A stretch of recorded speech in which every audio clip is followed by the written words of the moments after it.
আজ আমরা সরল অঙ্কের সহজ নিয়মগুলো শিখব। সরল অঙ্ক করতে গিয়ে আমাদের প্রথমে মনে রাখতে হবে আমরা বাম পাশ থেকে ডান পাশে অঙ্কগুলো করব। প্রথমে প্রথম বন্ধনীর কাজ, তারপর দ্বিতীয় বন্ধনী, তারপর তৃতীয় বন্ধনী কাজ শেষ করব। এবারে আপনাদের প্রশ্ন হতে পারে যে গুণ, ভাগ, যোগ, বিয়োগ এগুলির মধ্যে আমরা কোনটা প্রথমে করব। অবশ্যই যদি গুণ ভাগ একটা সরল অঙ্কে গুণ, ভাগ, যোগ, বিয়োগ থাকে, প্রথমে গুণ, ভাগ, যোগ, তারপরে বিয়োগ অঙ্ক আমরা করে থাকব। এবারে গুণ আর ভাগের মধ্যে আমরা প্রথমে কোনটা করব সেটা অনেকের প্রশ্ন থাকতে পারে।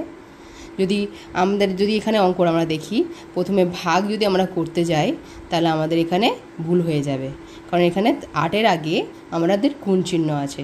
তাহলে আমাদের মাথায় রাখতে হবে, যদি আমাদের বাম দিকে প্রথমে গুণ থাকে তাহলে গুণ করব, যদি প্রথমে ভাগ থাকে তাহলে ভাগ করব। তাহলে আমরা প্রথমে মনে রাখবো, প্রথম পয়েন্টটা বাম থেকে ডান হিসাব করব।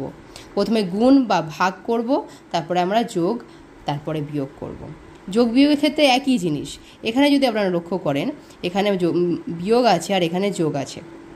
অনেকেই মনে থাকতে পারে যে এই যোগটা আমরা আগে করি, যদি এখানে আমরা যোগ করি এই অঙ্কটা আমার ভুল হয়ে যাবে, কারণ এখানে 3-এর আগে বিয়োগ চিহ্ন আছে।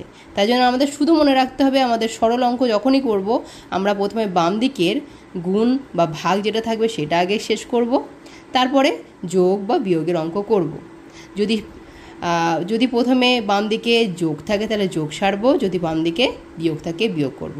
প্রথমে গুণ ভাগের অঙ্ক, গুণ ভাগের অঙ্ক, তারপরে যোগ বা বিয়োগের অঙ্ক করলে আমাদের অঙ্কটা খুব তাড়াতাড়ি সলভ হয়ে যাবে নির্ভুলভাবে। আশা করি বোঝাতে পেরেছি। যদি ভালো লাগে, like, share and subscribe. Thank you.